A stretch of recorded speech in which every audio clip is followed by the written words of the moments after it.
आजा पिया बनके हमार दुनिया। तोहरे बिना सुना लागे मनवा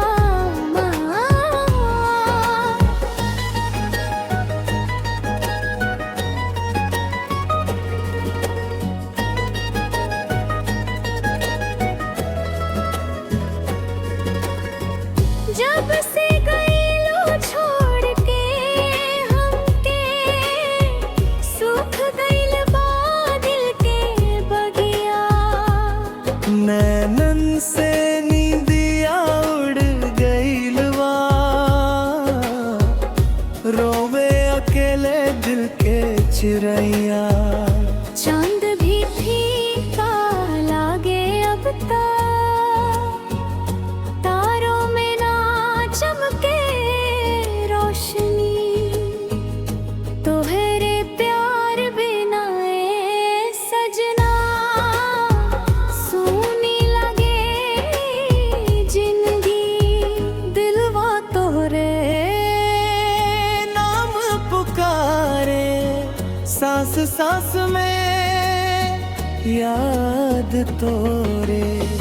आजा अब तू लौट के सजना, जीना लगे उरे बिना तोहरे।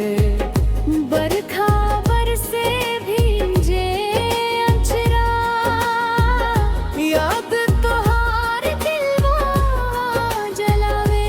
भींजल राह में अकेले चलतानी, तोहार चेहरा नजरी आवे।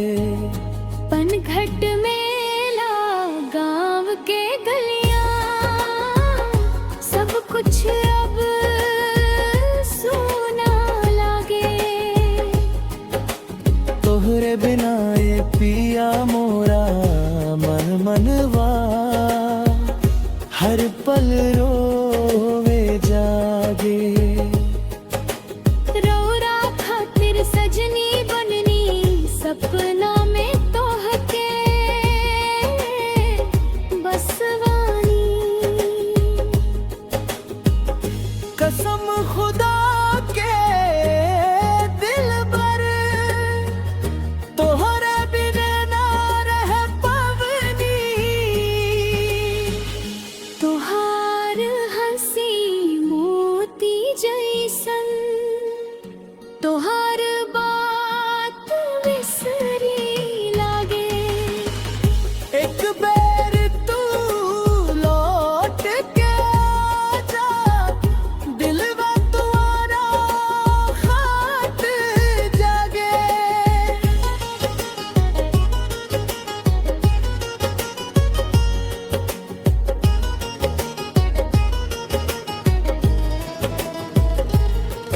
ए सजनवा सुन ला पुकार, तोहरे बिना सुना संसार।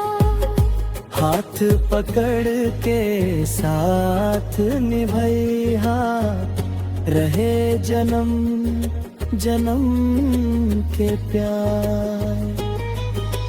तोहरे बिना सुना लागे मनवा हो सजना, दिन ना कटे रतिया। तोहर याद में रोवे दिलवा, आजा पिया बन